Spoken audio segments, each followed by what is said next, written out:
പൊങ്കാലയുടെ ശോഭ കെടുത്താനുള്ള നീക്കം നടക്കുന്നുവെന്ന് mayor V Rajesh പറഞ്ഞു. ശിവൻകുട്ടി ഇപ്പോൾ മേയർ അല്ലെന്നും വിദ്യാഭ്യാസ വകുപ്പിന്റെ കാര്യം നോക്കിയാൽ മതിയെന്നും രാജേഷ് കൂട്ടിച്ചേർത്തു. കോർപ്പറേഷൻ തോറ്റു എന്നത് അംഗീകരിക്കണം, അതല്ലാതെ അതിൽ കൂടുതൽ ഡെക്കറേഷൻ ഒന്നും വേണ്ടെന്നും മറുപടി. കോർപ്പറേഷൻ നടത്തേണ്ട ഉത്തരവാദിത്വം 100% നിർവഹിച്ചിട്ടുണ്ട്. പൊങ്കാലയുടെ ശോഭ കളങ്കപ്പെടുത്താൻ ആരു ശ്രമിച്ചാലും അത് ജനങ്ങൾ തിരസ്കരിക്കും.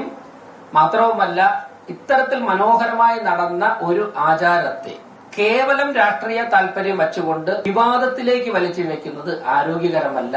അത് ഈ പറയുന്നവർ മനസ്സിലാക്കേണ്ടത് അവർക്ക് ഭരണം നഷ്ടപ്പെട്ടു. ഈ വസ്തുത അംഗീകരിക്കണം. തോറ്റാൽ പിന്നെ വലിയ ഡെക്കറേഷൻ ഒന്നും വേണ്ട, തോറ്റായിട്ട് അംഗീകരിക്കണം. പ്രശ്നം അതാണല്ലോ. ഈ തോൽവി ഇപ്പോഴും ബഹുമാനപ്പെട്ട മന്ത്രി ഉൾപ്പെടെ തോറ്റത് ഇപ്പോഴും അംഗീകരിക്കാൻ തയ്യാറല്ല. ഇപ്പൊ മേയർ അദ്ദേഹം അല്ല. വിദ്യാഭ്യാസ വകുപ്പിന്റെ കാര്യം ഭംഗിയായിട്ട് നോക്കട്ടെ, കോർപ്പറേഷന്റെ കാര്യം ഞങ്ങൾ നോക്കിക്കോളാം. ആ ഭരണസമിതി നോക്കാം. അതിന് കൃത്യമായിട്ട് ശേഷിയുള്ളവർ തന്നെയാണ് കോർപ്പറേഷന്റെ ഭാഗത്ത് നേതൃത്വം കൊടുക്കുന്നത്.